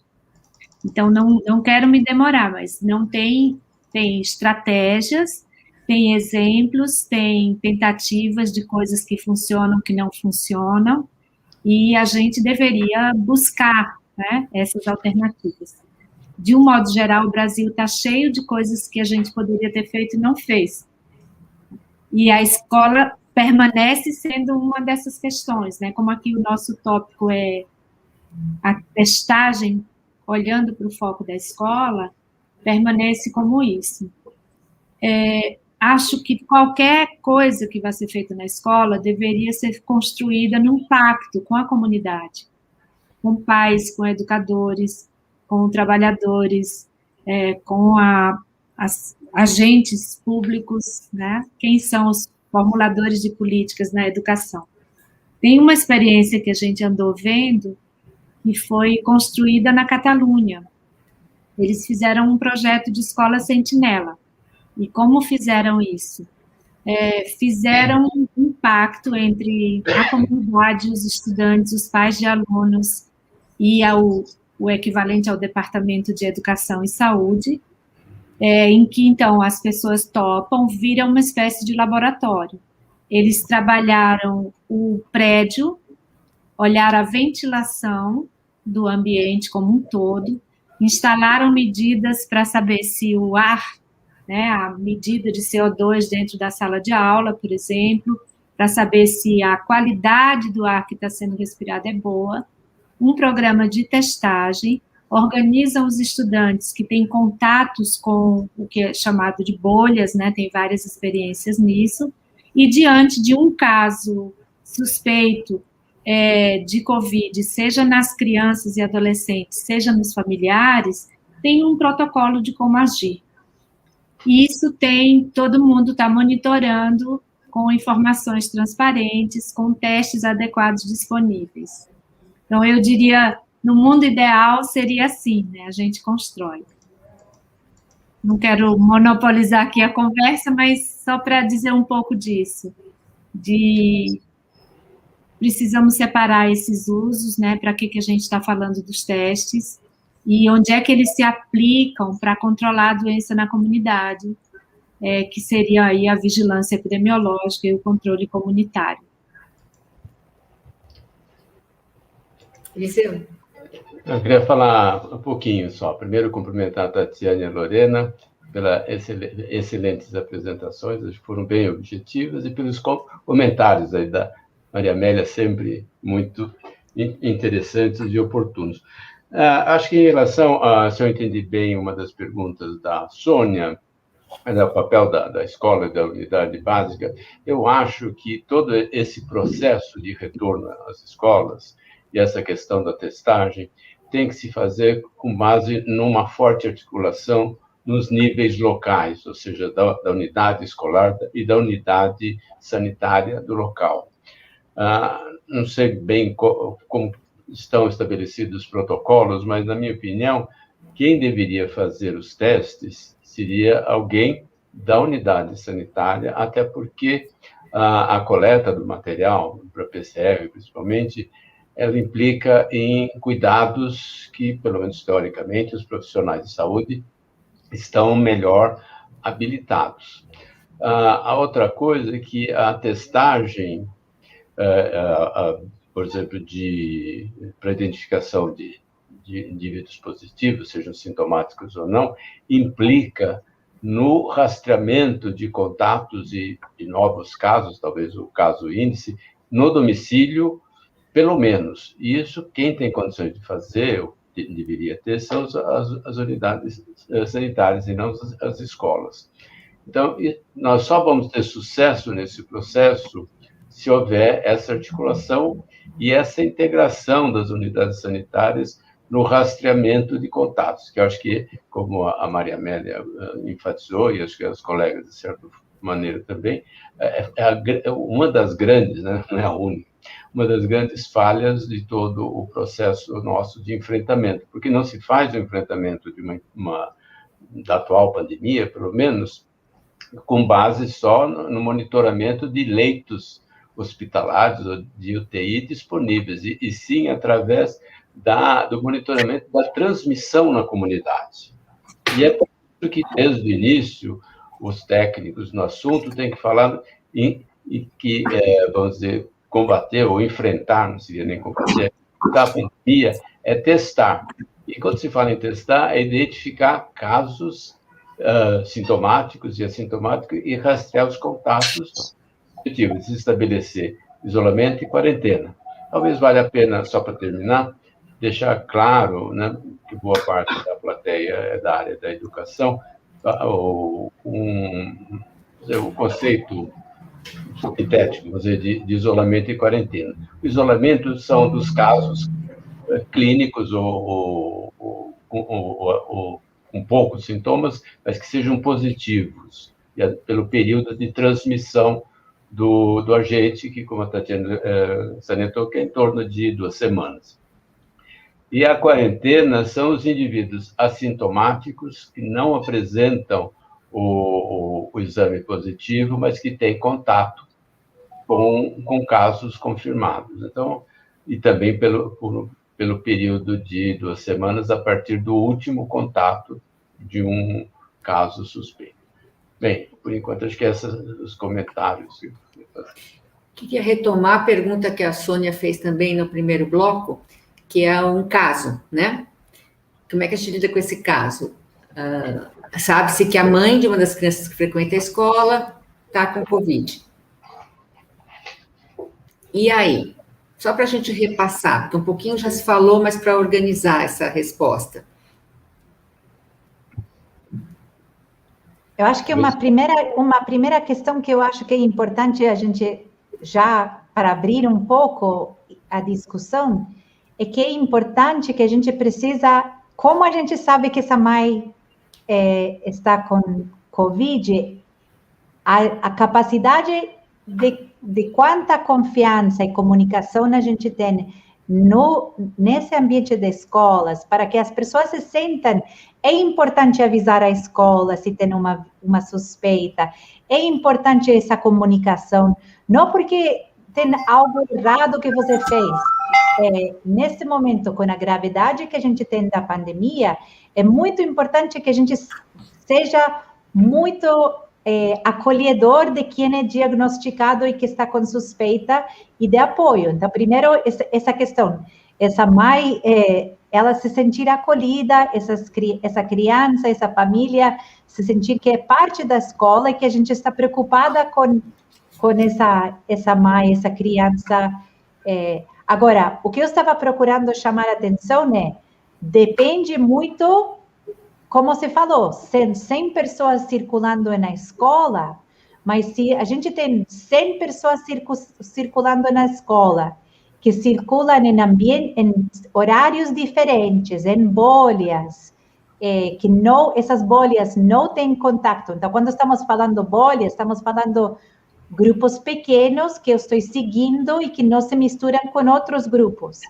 E mesmo que eu tenha 100 pessoas circulando na escola que essa criança frequentou, é muito diferente do que num ambiente que eu estou falando 100 pessoas que estavam no mesmo horário circulando sem essa separação de bolhas. Então, e a gente está falando também de todas as outras medidas. Todo mundo com alta adesão de máscaras, pensando nessa questão da ventilação, pensando em tudo a logística de refeições, onde as pessoas tiram máscaras, que é um momento muito difícil de a gente discutir e pensar, mas a gente precisa em todo esse pacote. Então, não é só muitas pessoas em uma escola que nos precisa preocupar, nós precisamos começar a olhar esse protocolo como um todo. Essa seria a minha primeira resposta, e precisamos criar um ambiente na escola de diálogo, onde as pessoas se sentem acolhidas e podem manifestar dúvidas, sintomas, se sentem acolhidos e se sentem que não precisam esconder isso da comunidade. Isso eu acho muito importante. A gente está achando que isso faz uma diferença muito importante. Se a pessoa está com qualquer sintoma e a criança chegou na escola, que se sinta acolhida, não fiz algo errado em vir, vai ser cuidado, mas a gente precisa reagir e fazer a partir dessa situação, pensar e planejar e reagir. Não sei se depois vocês querem complementar, mas eu queria só discutir isso, porque a gente precisa discutir também o estigma e a pressão, que são crianças pequenas, muitas vezes, fulano vai se preocupar muito de que os amiguinhos saibam que sua mãe pegou Covid. Então, a gente precisa pensar nesse contexto social e da comunicação. E da gente falar abertamente sobre o que está acontecendo, de um ponto de vista que não cria uma impressão de que essa pessoa fez algo errado. Eu acho que esse... Desculpe, fala, Cleide. Não, só completar, trazer mais problema para isso, porque às vezes, se eu estou com suspeita de Covid, talvez meu filho já não deva ir à escola, mas se ele não vai à escola, com quem ele fica?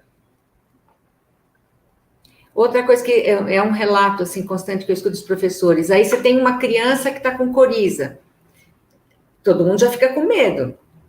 Mas aí tem criança que tem coriza sempre. Aí você tem essa criança, vai chamar os pais para pegarem a criança para levar para a unidade básica. Mas aí você não tem na escola um lugar para deixar a criança. Quer dizer, eu não vou adentrar nisso, nem a ideia, mas assim, a gente sabe que está na mão da escola uma quantidade de detalhes em relação a isso. Eu acho bastante importante que você falou sobre a comunicação. Eliseu. Não é rápida. Eu acho que essa questão que a Lorena levantou da estigmatização de indivíduos suspeitos ou com casos de Covid é um dos aspectos mais complexos e que devem ser bem trabalhados no nível das escolas.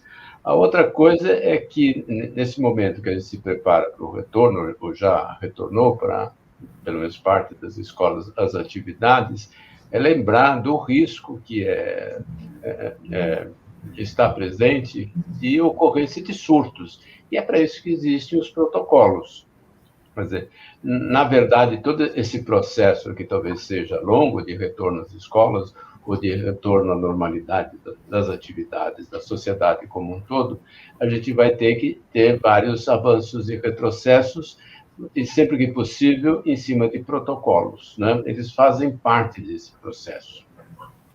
E que o caso aí é uma opinião pessoal, mas o retorno às aulas é uma coisa muito importante, porque esse afastamento dos alunos das suas atividades escolares, na minha opinião, constitui um dos aspectos mais dramáticos dessa pandemia, especialmente em países de média e baixa renda, onde boa parte não digo boa parte, mas um número ponderável de crianças que deixaram de frequentar as escolas não retornarão mais, né? São indivíduos que vão ter problemas, vamos dizer, para a própria sobrevivência durante toda a existência. Então, a gente tem que calibrar o risco e o benefício de cada momento em função de possíveis surtos durante esse processo.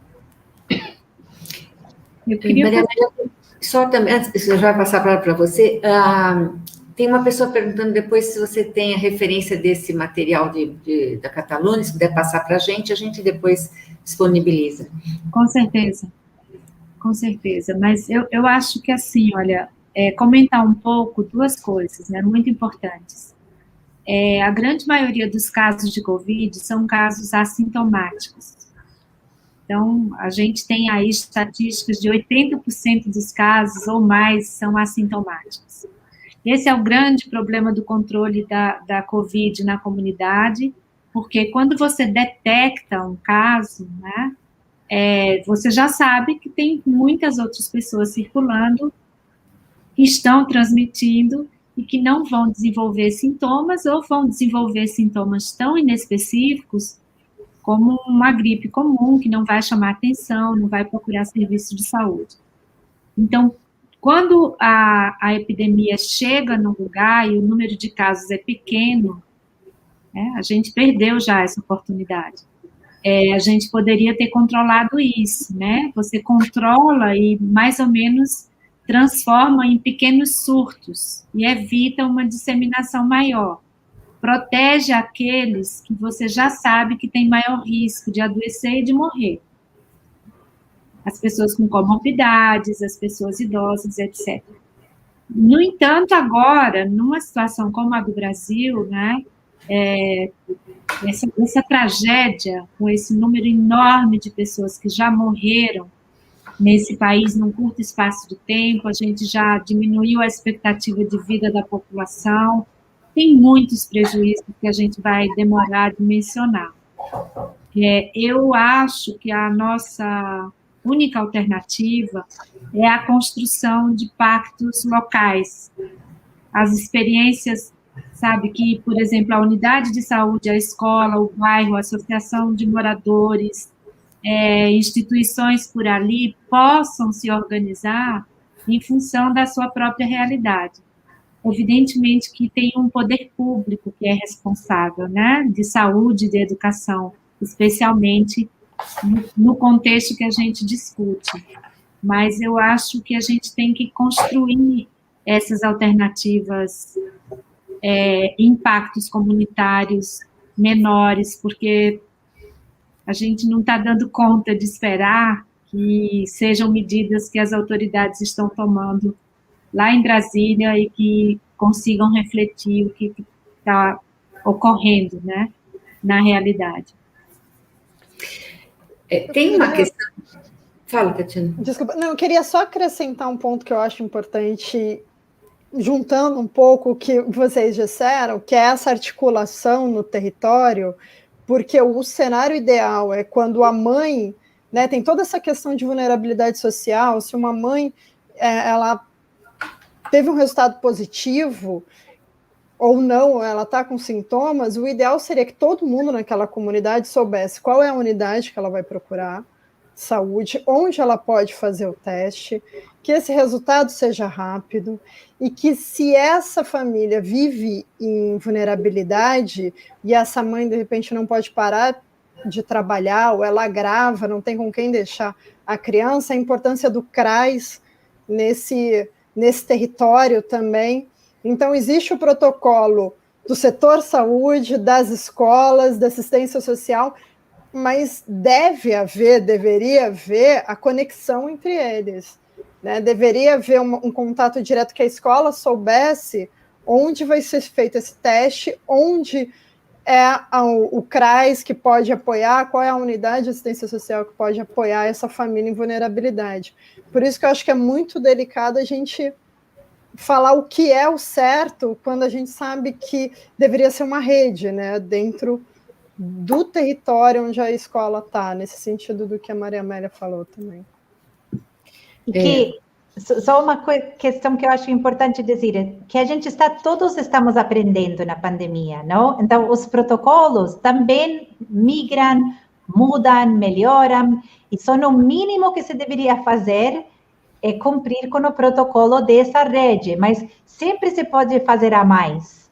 Então, a gente pode, a partir de um caso que não deu certo, que a gente viu que deu um problema maior, fazer uma consulta, participa nos alunos, participa nos pais, participa nos professores e os funcionários e elaborar, então, como podemos melhorar na próxima vez? Como vamos a ser mais resilientes? Que aprendimos desta experiência? Eu acho super importante a gente, em vez de dizer, a gente defende o protocolo e tem que ser o protocolo ao rigor, e dizer, o protocolo é uma sugestão do mínimo que deveríamos garantir, e aprendemos com cada experiência, e vamos precisar fazer ajustes, vamos precisar fortalecer essa articulação com vários setores, e precisamos ganhar uma confiança coletiva de conversar e dialogar, e não de negar a complexidade do problema. Então, eu acho que os protocolos podem ser uma referência para esses pactos locais, né? Agora, tem uma questão, já que a gente está falando de teste, que eu sei que não está na mão de vocês resolver, mas como é que vocês veem a questão do acesso aos testes? Porque a gente tem relatos, por exemplo, trabalhadores da escola, alguns procuram a UBS não faz para os assintomáticos, alguns procuram convênio médico, também não é tão simples, são aqueles que têm, e tem lá também uma determinada tramitação, cobrir ou não, e muitos fazem pagando, né? Então, você tem essa questão como é que vocês estão vendo a possibilidade de acesso a testes? Eu posso só dizer que a gente também está olhando dados de opinião pública e que os dados mostram isso. A gente vê uma diferença muito grande na população que manifesta que procurou um teste e conseguiu fazer o teste. Agora, isso não resta de que a gente tem que pensar que estamos procurando evitar casos, não? Então, mesmo na falta, por isso que a gente estava dizendo, o ideal é ter acesso a esses testes, e a gente está preocupados com mensurar se temos acesso garantido. Que a gente está vendo que isso não é uma questão resolvida, e é uma situação muito complexa. Também estamos cientes disso, mas mesmo nesse caso, a pessoa precisa pensar, eu quero impedir colocar outras pessoas em risco. Então, eu vou, nas dúvidas, mesmo se eu não tenho acesso à testagem, eu vou aderir à estratégia de que protege mais, inclusive em minha própria casa, inclusive em minha própria família, as outras pessoas. Eu acredito que isso é o melhor que a gente pode fazer de um problema que não é ideal, mas que a gente precisa muito discutir, que a falta de teste não é um passaporte para você continuar circulando. Eu posso completar uma coisa? Assim como o teste, ele não é uma garantia absoluta de que as coisas podem funcionar, né? Tatiane mostrou muito bem os chamados janelas de oportunidade. Mas nós sabemos todos, para qualquer doença, né? Nenhum teste é 100% seguro, e o teste diz tudo sozinho. O teste ele é bom quando utilizado naquela indicação específica para a qual ele se mostra melhor. A gente tem probabilidades, a gente tem chance de ter falha em tudo que é lugar. Então, acho que o teste é importante, é muito importante que ele esteja disponível, o tipo de teste certo para o problema, ou para a ocasião, ou para o protocolo que se desenha. A ideia de que todo mundo deveria se testar, toda a população, ela não é razoável. Não tem nenhum lugar do mundo que testou a população inteira, assintomática, sem nenhum critério, né? Por duas razões. Primeiro, porque tem um custo muito alto, mas segundo, porque isso não assegura que não tem transmissão acontecendo. você precisaria continuar testando todo mundo semanalmente. Imagina isso, né? Então, como é que a gente faz? O teste não é o nosso passaporte, mas ele precisa estar disponível quando a gente precisar e quando houver indicação. Quando a gente precisar, se tiver sintomático ou se tiver contato com sintomático, e quando a gente precisa para fazer controle da transmissão na comunidade, na escola, é exatamente o melhor tipo de teste para o uso programado, planejado, que a gente precisa assegurar que existe. E as pessoas estão esquecendo que mais importante é ambientes ventilados, máscara, proteção, não aglomeração. Isso é o que está nos salvando. Só um cumprimento. Desculpe, Maria Amélia.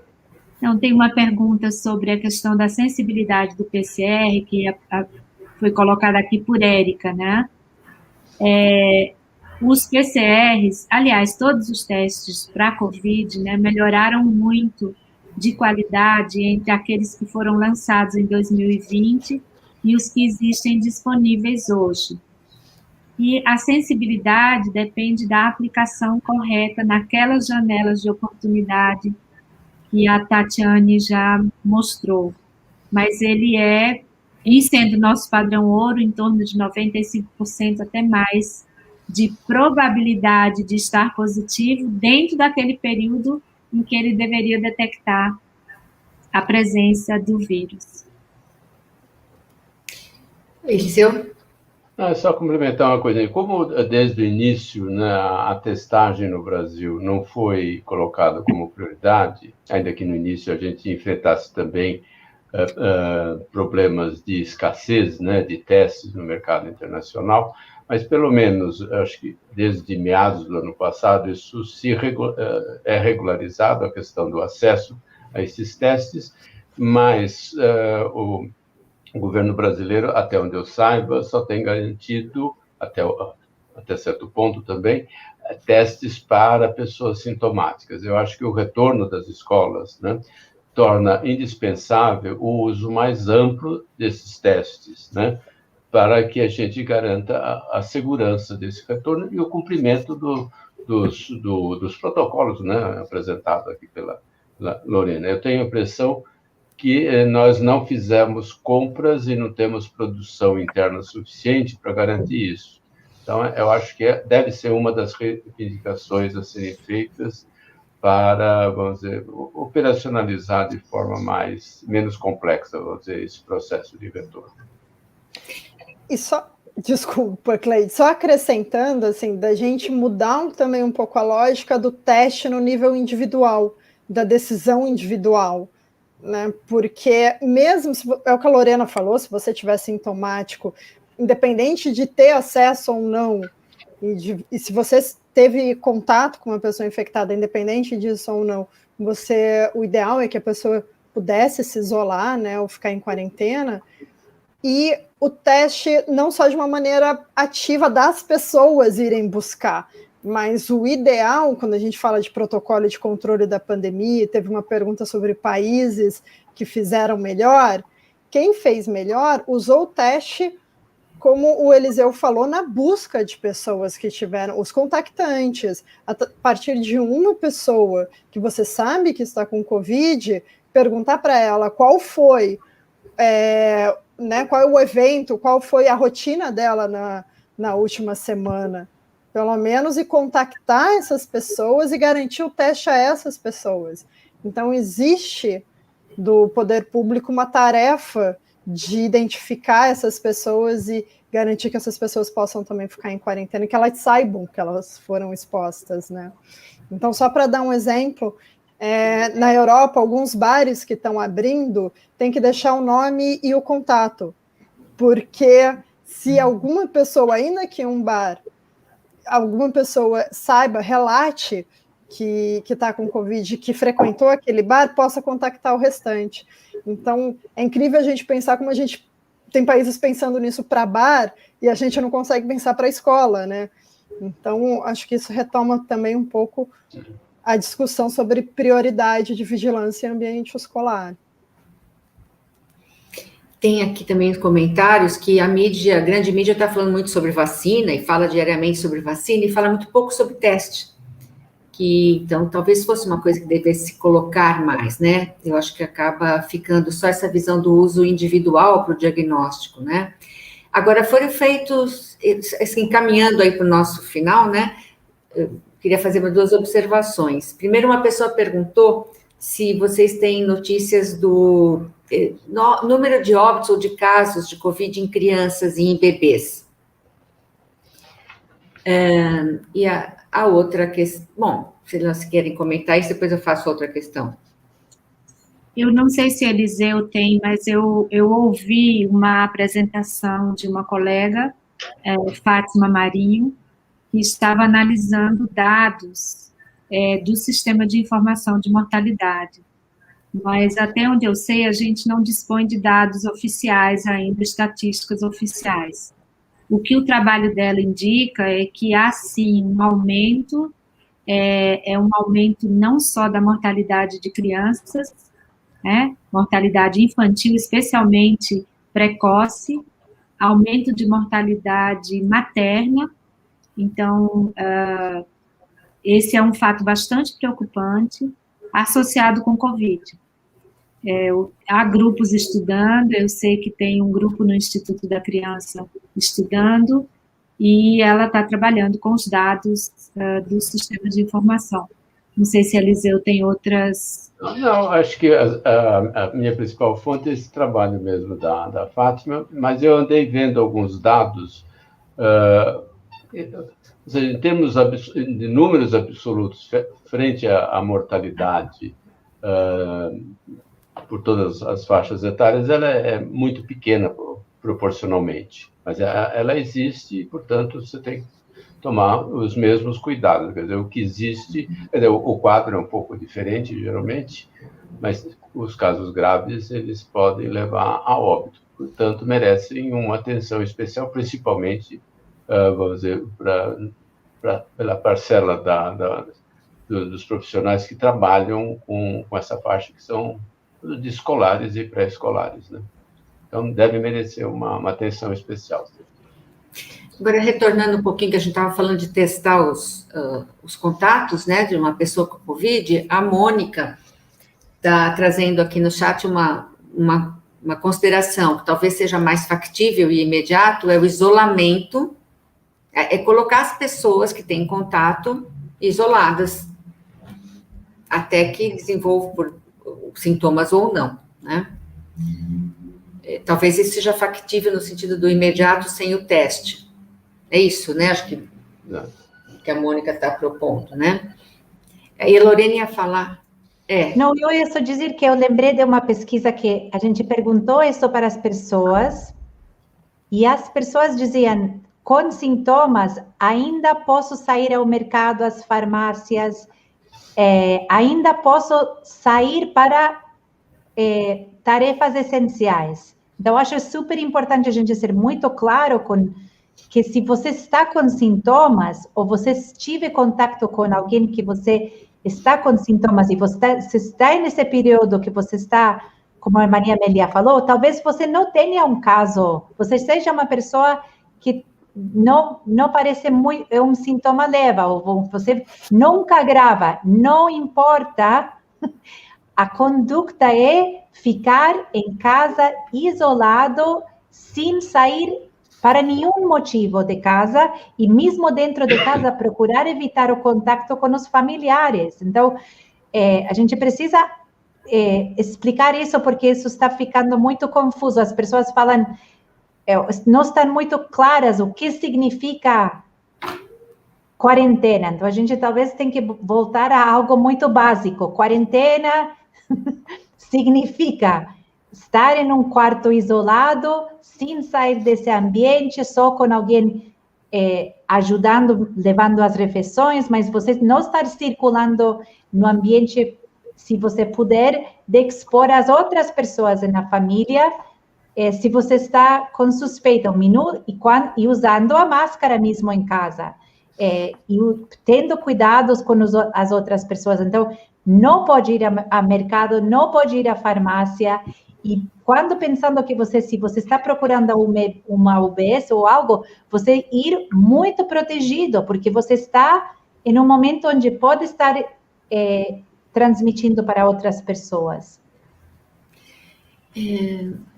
Muito bom. Última mesmo. Existem escolas que têm programa de rádio para a comunidade, tem escolas que estão fazendo podcast, tem escolas fazendo drops, mensagens mais curtas, né?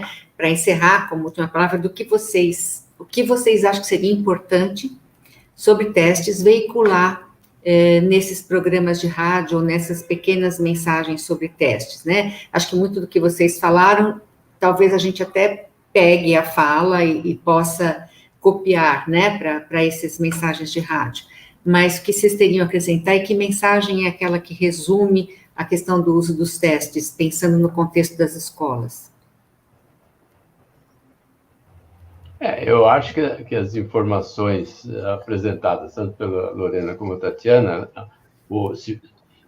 podem ser, vamos dizer, a base das informações divulgadas, né? Transformar isso numa linguagem mais acessível para a população, conforme as características de cada área, e em pequenos, vamos dizer, mensagens, e repassando isso para a comunidade, sempre respeitando as características de cada região, cada população. Isso. Uma sugestão adicional também é esses gráficos que eu mostrei, mostrando com a janela, né, de coleta, de oportunidade, se colocar também, tem muitos gráficos até com linguagens diferentes disponíveis na internet. Então, a minha sugestão também pode tirar uma foto, tirar um print, divulgar por WhatsApp, eu acho que essa é uma informação também que vale a pena. E ficar com esse registro dos usos do teste, do período de coleta também, né? De saber quando coletar e qual teste usar. Eu reforçaria isso. Eu acho bárbara a ideia que vocês tenham rádios nas escolas, né? E imagino que os estudantes trabalhem, se engajem nesse processo. Então, seria muito legal perguntar para eles o que eles gostariam de saber sobre testes, nessa linha de informar, principalmente, que essa não é uma solução para ser tomada individualmente. Eu acho que a ideia de que você deve ir na farmácia, ou qualquer pessoa comprar teste em qualquer situação, não é uma boa ideia, né? O teste precisa ser utilizado em momentos e em indicações bem adequadas, bem precisas, para que ele tenha alguma validade. E chamar atenção, eu acho, para a necessidade dessas respostas comunitárias, sabe? Eu acho que as comunidades que se protegem, que se organizam, se dão muito melhor. Das experiências que eu vi de escolas em países fora do Brasil, como a Alemanha, própria Espanha, as escolas têm movimentos, elas abrem e fecham, uma classe é interrompida e volta. Estão lidando com isso, né? A comunidade está lidando com isso de uma maneira informada, responsável, solidária. Acho super importante o que a Lorena trouxe. A gente não pode transformar um caso de Covid num tabu, não é? Uma família que tem um caso de Covid como uma família que ninguém pode se relacionar. Como é que a gente faz isso? Eu acho que a gente está precisando, né, de construir espaços em que a gente demonstre essa solidariedade. E eu acho que os jovens fazem isso muito bem, e rádio é um instrumento super bacana para fazer isso. E eu acho que uma questão que a gente está, talvez eu também acho. Eu, como professora, sou muito, insisto muito, quem fala melhor e explica melhor são os alunos para os outros alunos. Uhum. Porque quando a gente estimula que, se isto está ajudando, se isto está chegando nas escolas, vai chegar muito melhor se a gente consegue construir esse diálogo com os alunos e os professores, explicando e conversando sobre isso. Então, temos muito interesse em disponibilizar o material, que ele seja disponível quando a gente publica a nota com os índices para cada estado e para a capital, a gente disponibiliza o banco inteiro público, que qualquer um pode acessar, pode olhar nossos indicadores, nos corrigir ou nos avisar sobre diferentes aspectos. Nós vamos ter que lidar com tudo isso por muitos anos. Não é um problema simples, não vai se resolver de um dia para o outro, e testagem vai se voltar algo integralmente importante, que a gente vai ter que pensar e melhorar muito. Então, estamos no início desse processo, e a gente precisa crescer com ele, melhorar com esse processo, nascer uma sociedade melhor neste momento, vai requerer aprender várias vezes errando. Mas o que a gente tem que precisar fazer é corretamente com transparência. E falando francamente dos riscos, alertando as pessoas sobre os riscos e explicando o momento, quando a gente tem um caso, utilizar essa experiência para aprender o que podemos fazer melhor a próxima vez. Mas a gente está lidando com um problema complexo, um vírus que se transmite no ar, que as pessoas que contraem esse vírus ficam sem saber que estão transmitindo para outras pessoas.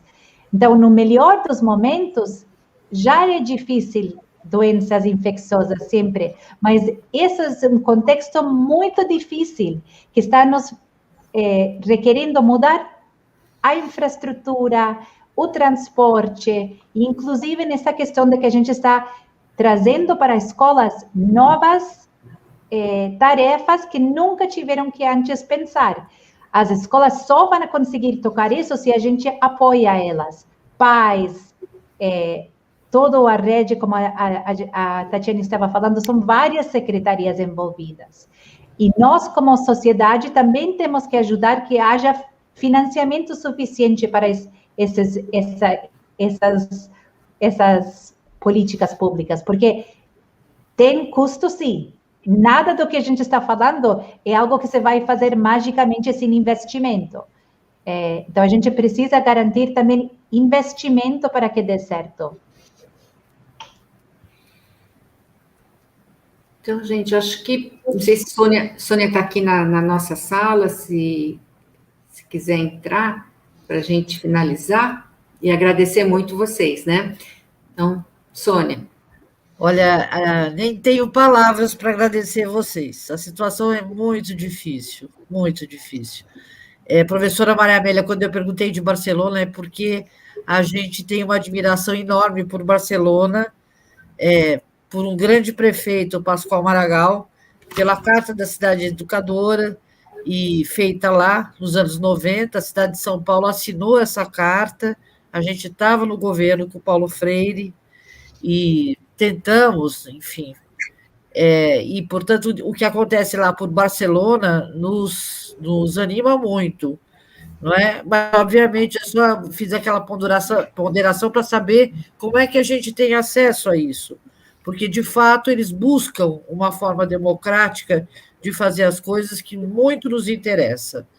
Então, eu queria agradecer demais vocês, não é? E as escolas, depois a gente poderia socializar para vocês os pequenos programas de rádio para vocês verem, opinarem, inclusive nos ajudarem. No sentido, as escolas, é muito interessante, Lorena, a Rádio Green, as crianças falam, é uma creche, tá certo? As crianças falam, elas anunciam o programa de rádio. Então, a gente acha que o programa de rádio, que pode ir por Zap, não é? Que a gente tem um problema tecnológico enorme, tanto que essa apresentação toda de vocês vai ficar no YouTube, isso vai ser reproduzido e tal.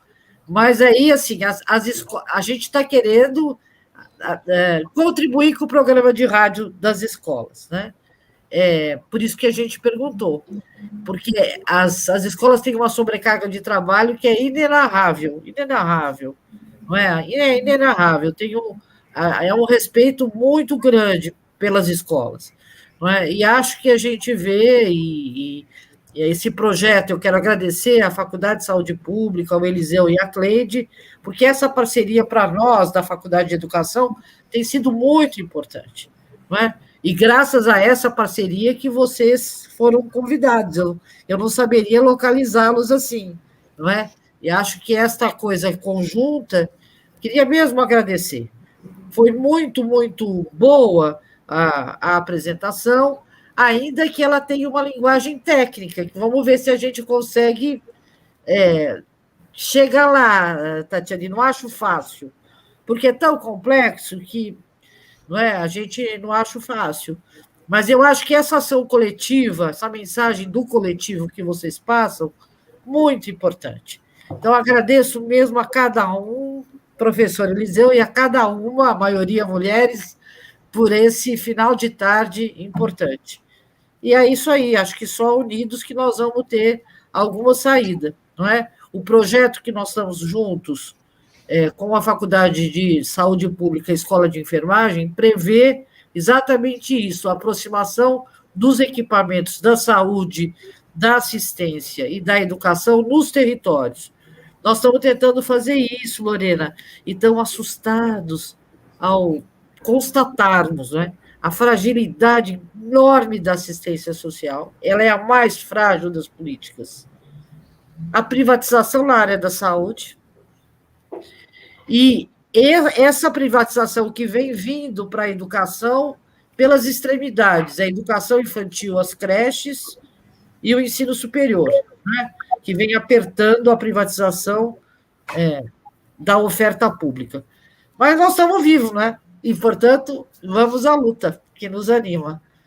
Muito obrigada, de coração mesmo. Obrigada mesmo, academicamente e de coração como brasileira. Vocês nos dão orgulho. Obrigada. Obrigada, gente. Então, vamos encerrando, tá?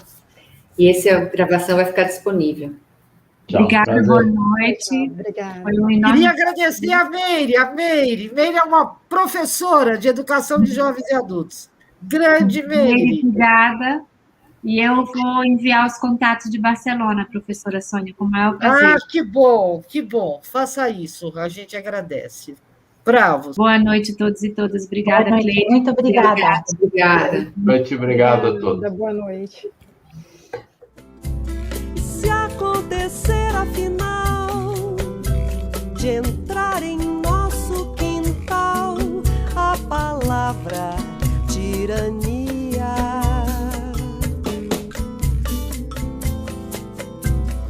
pegue o tambor e o ganzá, vamos pra rua gritar a palavra utopia.